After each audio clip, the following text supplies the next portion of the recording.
अजीत पवार ने पहले तो शरद पवार पे थूका और आज उन्होंने थूक कर अपने थूके को चाटने की कोशिश की है। तो राजनीति में आप समझ सकते हैं कि अजीत पवार के पांव जो है उखड़ रहे हैं, उनके पांव जो मिट्टी के बने हुए हैं और वो कभी भी उनका जो लाव लश्कर है वो पूरी तरह से कभी भी धराशायी हो सकता है। हर हाल में राहुल गांधी की सजा को सुप्रीम कोर्ट स्थगित करेगा और सुप्रीम कोर्ट के स्थगन के बाद इसी सत्र में राहुल गांधी इस देश की लोकसभा में दोबारा वायनाड के प्रतिनिधि के रूप में जाएंगे। नमस्कार, मैं हूं विक्रम और आप देख रहे हैं हिंद वॉइस। हमारे साथ मौजूद है एडवोकेट नरेंद्र कुमार जी। बहुत बहुत स्वागत है सर आपसे एक सवाल है मेरा कि महाराष्ट्र की राजनीति में फिर कुछ नया देखने को मिला है। शरद पवार के भतीजे जो एनसीपी छोड़कर भारतीय जनता पार्टी के साथ गए थे, वो मुलाकात करने पहुंचे हैं। उनके साथ देवेंद्र फडणवीस भी मौजूद हैं। तो ये किस तरह की मुलाकात है सर, किस तरह से आप देखते हैं? और दूसरी तरफ राहुल गांधी, जो उनका केस गुजरात हाईकोर्ट में पहुंचा था, वहां से उनकी जमानत याचिका खारिज हो गई, अब वो सुप्रीम कोर्ट पहुंच चुके हैं। तो उसका क्या अपडेट है? तो शुरुआत करते हैं आपसे शरद पवार वाले मामले में। आज का समय जो है कबीरदास की उलटवासियों का समय है। कबीरदास जी कहते हैं, रंगी को नारंगी कहे, जले दूध को खोया, चलती को गाड़ी बोले, देख कबीरा रोया।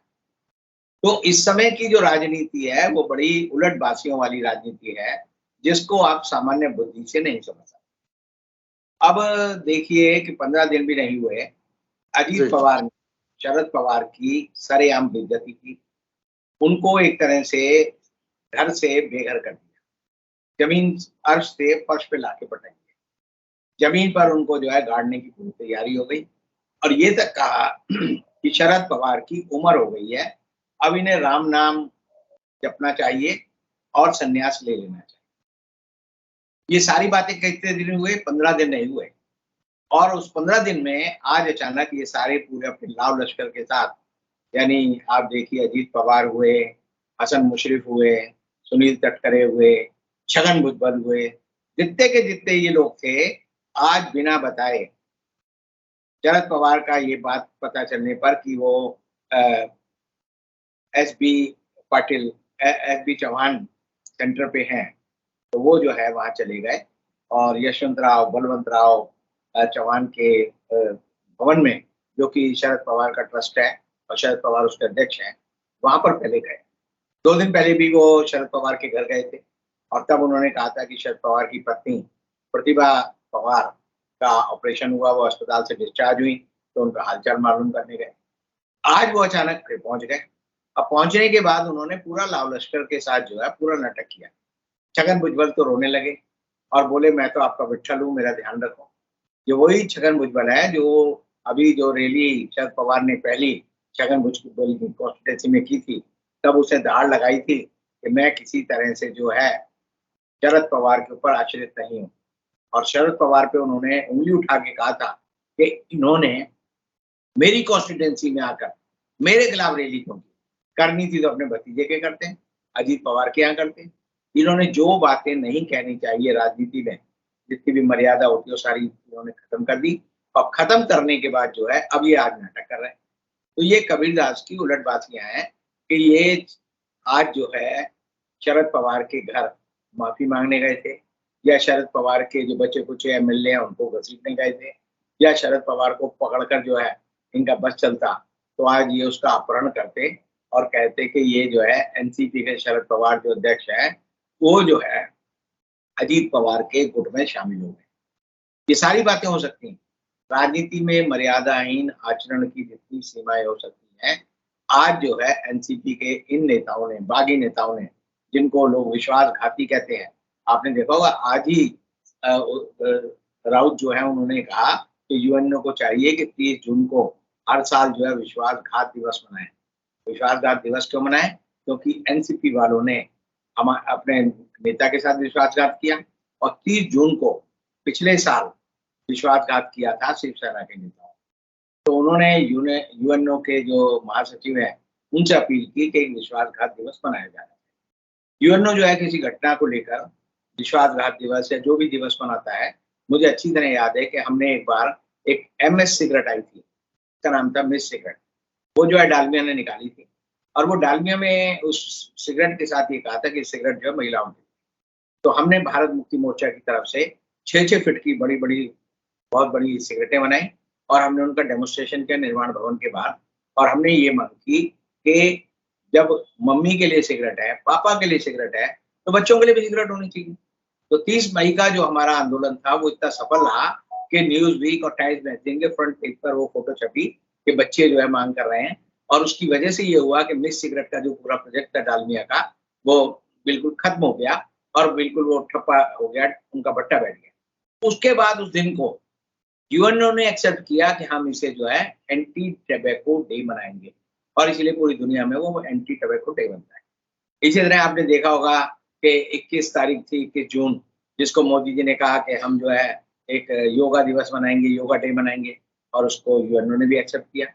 इस तरह जो है दिन जो है इसलिए बनाए जाते हैं प्रतीकात्मक, ताकि लोग घटनाओं को याद रखें। अब ये जो घटना हुई है, जो महाराष्ट्र में जिस तरह विधायकों को खरीदा गया, बेचा गया, ईडी का दबाव था उन पे, 100-100 करोड़ रुपए दिए गए, एनसीपी के विधायकों को भी पैसे दिए गए, उन पे भी ईडी का दबाव था। हाई कोर्ट ने खुद कहा कि अजीत पवार के लोगों ने जानबूझकर कोड़ियों के भाव जो है शुगर मिल ली। अभी ये बात है। तो ऐसी बातों के बाद विश्वासघात मनाने का जो आह्वान किया है, वो एक सटीक जो है व्यंग भी है और आज के राजनीति में ये ज़रूरी भी है कि यूएनओ ऐसा दिन घोषित करे। अब एक सवाल आता है कि शरद पवार की तरफ से इस बारे में अभी तक कोई प्रतिक्रिया नहीं आई है। शरद पवार ने कुछ नहीं बोला है, ना उनके किसी आदमी ने बोला है, सिर्फ उनके जो जितेंद्र पाटिल हैं, अवार्ड जो उनके लीडर ऑफ अपोजिशन है या उनके विधायक सचेतक हैं विधायक दल के, और उनके जो जयंत पाटिल जो कि उनके महाराष्ट्र के अध्यक्ष हैं, उन्होंने भी कहा कि हमें नहीं पता था ये क्या हो गया। जैसे उन्हें पता चला ये लोग वहाँ गए हैं, ये दोनों तुरंत जो है उस जगह पहुँचे जहाँ ये शरद पवार से मिलने गए थे और उसके बाद ये बताया गया कि इन्होंने 1 घंटे तक शरद पवार को मनाने की कोशिश की। शरद पवार ने कोई भी प्रतिक्रिया नहीं दी क्योंकि आज जो है 16 तारीख, 2 दिन बाद जो है पूरे विपक्ष का एक बड़ा जो समागम है, जो 23 जून को पहले पटना में हुआ था, अब बेंगलौर में होना है। तो उसकी तैयारी में शरद पवार लगे थे और इसीलिए वो कोई ऐसा सिग्नल नहीं देना चाहते जिसका ये इस्तेमाल करना चाहते। अब ये लोग कल क्यों पहुंचे? आज जब पहुंचे तो कल से जो है 17 जुलाई से महाराष्ट्र विधानसभा का सत्र शुरू है। महाराष्ट्र विधानसभा का सत्र शुरू होगा तो कल पता चलेगा कि एनसीपी के कौन से लोगों को कौन सी सीट अलॉट की गई है और एनसीपी के शरद पवार गुट के लोगों को कौन सी सीट दी गई है। पहले के तो पता चल गया कि शिवसेना में उद्धव ठाकरे के गुट को कौन सी सीटें हैं, वो उद्धव ठाकरे के लोग जो विपक्ष में बैठेंगे और उद्धव ठाकरे को छोड़कर जो लोग एकनाथ शिंदे के साथ गए हैं वो सत्ता पक्ष में बैठेंगे। तो सीट का बैठने का जो तरीका होता है कि विपक्ष के लोग जो है, जो सदन के अध्यक्ष होते हैं, उनके बाएं हाथ पे बैठते हैं, लेफ्ट। और इसीलिए जब फ्रांस में ये परंपरा हुई कि जो लेफ्टिस्ट हैं, वहां पर फ्रांस में वो लोग थे जो कि विपक्ष के लोग थे और जो सत्तारूढ़ के दल के लोग थे, लुई के साथ के लोग थे, वो राइट हैंड में थे।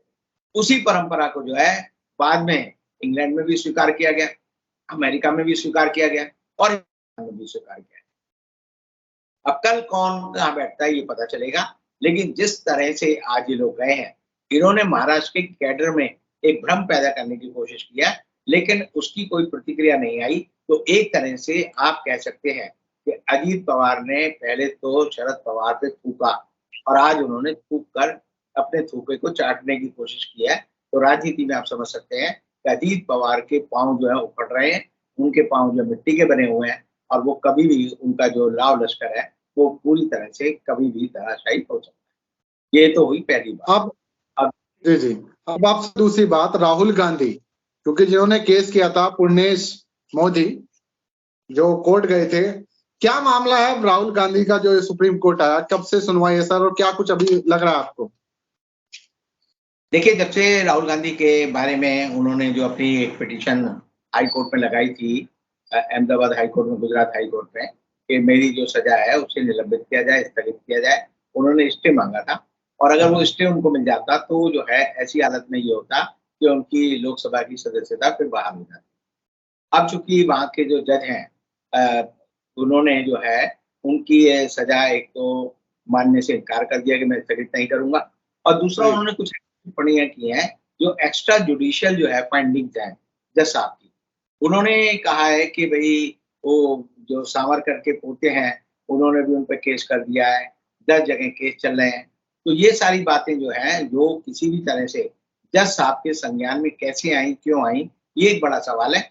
और इस सवाल को लेकर सुप्रीम कोर्ट को सोचना पड़ेगा कि क्या कोई जज जो कि पीठासीन अधिकारी है, प्रिजाइडिंग ऑफिसर है, जज की कुर्सी पे बैठा है, क्या वो बाहर के एक्स्ट्रा जो जुडिशियल कंस्ट्रेंट होते हैं और कंसिडरेशंस होते हैं, क्या उनसे वो प्रभावित होना चाहिए, नहीं होना चाहिए? ये जो बात है, ये राहुल गांधी से इसका संबंध नहीं है, ये जुडिशियल प्रोप्राइटी की बात है।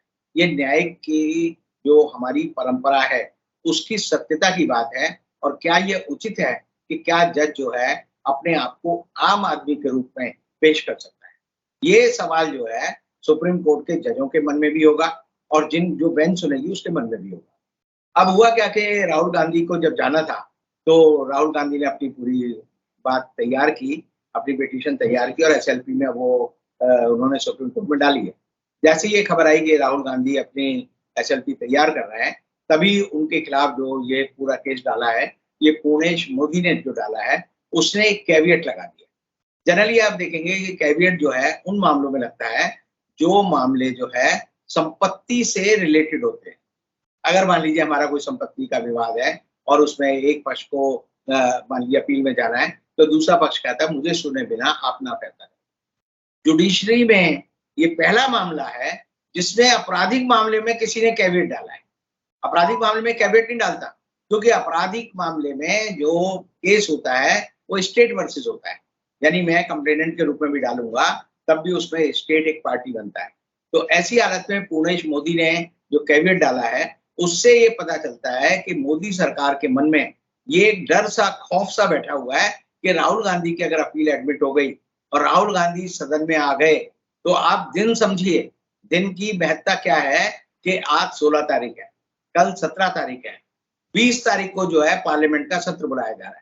मान लीजिए सुप्रीम कोर्ट में मामला 18 को लगता है, 19 को लगता है, 20 को लगता है और सुप्रीम कोर्ट उसको जो है स्थगित कर देता है, स्थगन दे देता है, स्टे दे देता है, तो तुरंत जो है राहुल गांधी की सजा खत्म हो जाएगी और तब इन्हें उनकी लोकसभा की सदस्यता को बहाल करना पड़ेगा।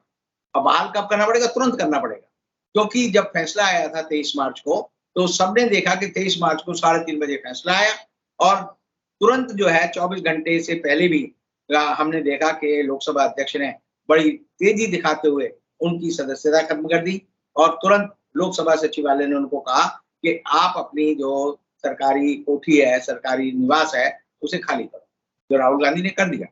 तो अब ये डेट जो है बड़ी तेजी से समय बदल रहा है। आज 16 तारीख है, 17 तारीख को कल महाराष्ट्र विधानसभा का सत्र शुरू होगा, 18 को विपक्ष की बड़ी बैठक है जो कि बेंगलौर में है, 20 को जो है हमारी जो पार्लियामेंट है उसका वर्षाकालीन सत्र शुरू होगा और इसमें ये बात बड़ी लोगों के मन में एक दुविधा वाली बात है कि क्या राहुल गांधी को सुप्रीम कोर्ट से कोई छूट मिलेगी, राहुल गांधी को कोई राहत मिलेगी या वो सदस्य बन के जो है फिर से लोकसभा में जाएंगे। मेरा अपना मानना है, सुप्रीम कोर्ट के जो वकील हैं, सुप्रीम कोर्ट के जो जज हैं, सुप्रीम कोर्ट के जो न्यायाधीश हैं और जो बेंच इस मामले को सुनेगी, इस मामले में कोई ऐसा कत्ल का मामला नहीं है, आप देखेंगे कोई रेप का मामला नहीं है, डकैती का मामला नहीं है, ये एक बड़ा जो है छोटे किस्म का एक केस है जिसकी टेक्निकलिटी कोई बड़ी ज्यादा नहीं है। तो मेरा मानना है कि हर हाल में राहुल गांधी की सजा को सुप्रीम कोर्ट स्थगित करेगा और सुप्रीम कोर्ट के स्थगन के बाद इसी सत्र में राहुल गांधी इस देश की लोकसभा में दोबारा वायनाड के प्रतिनिधि के रूप में जाएंगे। बहुत सारे लोग ये कह रहे हैं कि ऐसा नहीं होगा, राहुल गांधी की सजा जो है माफ नहीं होगी। तो राहुल गांधी ने भी बात कही है, उसने कहा है कि भाई अगर 2 साल की मुझे सजा होती है और 6 साल के लिए मैं डिस्क्वालीफाइड होता हूँ, तो 8 साल तक का मेरा चुने हुए प्रतिनिधि के रूप में जो राजनीतिक जीवन है वो खत्म हो जाएगा। लेकिन आप एक बात समझ लीजिए कि चुना जाना और जनता के दिल पे राज करना ये 2 अलग-अलग चीज। आप जो है समझिए डॉक्टर राम मनोहर लोहिया कभी भी कोई चुनाव अपने दम पर नहीं जीते। वो हमेशा फूलपुर में नेहरू जी के खिलाफ खड़े होते थे नेहरू जी की जो पर्सनैलिटी थी वो इतनी बड़ी थी कि वो हार जाते थे, और हारने के बाद वो जो है कहाँ से आते थे? उपचुनाव में आते थे। यही अटल बिहारी वाजपेयी के साथ हुआ। अटल बिहारी वाजपेयी भी पहली बार जो है जो रामपुर से जीत कर आए, तो वो भी इसी वजह से आए क्योंकि उनको एक रास्ता दिया गया कि वो संसद पहुँचे। तो ऐसी हालत में जो बड़े नेता के रूप में मेरा मानना है, ऐसे डॉक्टर भीमराव अम्बेडकर का था मामला। तो बड़े नेता को अगर आपका कद बड़ा हो गया, जैसे जयप्रकाश नारायण है, उन्होंने कभी चुनाव नहीं लड़ा, लेकिन वो लोकनायक कहलाए, लोग उन्हें आज भी याद करते हैं। तो इसलिए चुनाव लड़ने की राजनीति और देश की राजनीति को गति देना, जैसे महात्मा गांधी हिंदुस्तान के सबसे टॉलेस्ट लीडर हैं, उन्होंने कोई चुनाव नहीं लड़ा था। महात्मा गांधी की पूजा मोदी जी भी करते हैं, पूरा देश करता है, पूरी दुनिया करती है। लेकिन आप कहो कि महात्मा गांधी ने कोई चुनाव लड़ा ही नहीं लड़ा, तभी भी तो वो ऊँचे बड़े हैं। तो आप ये समझिए कि राहुल गांधी के मामले में अगर सुप्रीम कोर्ट कोई फैसला देती है, तो उसके जजों को सोचना होगा कि हमारे फैसले का दूरगामी परिणाम होगा, और इसलिए मैं कहूँगा कि अब इस मामले में सुप्रीम कोर्ट खुद न्याय के कटघरे में है, खुद कसौटी पर कसा जाएगा, और मुझे नहीं लगता कि सुप्रीम कोर्ट के किसी भी जज के अंदर आज के दिन ये सोच होगी कि मैं राहुल गांधी को उसकी सजा स्थगित नहीं करूंगा। ये आप लिख लीजिए। बहुत बहुत शुक्रिया सर, आपने दोनों मामलों को बड़े अच्छी तरह से समझाया, राहुल गांधी वाला हो या शरद पवार, महाराष्ट्र में जो कुछ चल रहा है। अब हम जनता पर छोड़ देते हैं, उनका क्या कहना है नीचे कमेंट कीजिएगा। आप लोग वीडियो को ज्यादा से ज्यादा शेयर कीजिएगा। कल फिर मुलाकात होगी रणजीत जी से, तब तक के लिए दीजिए इजाजत।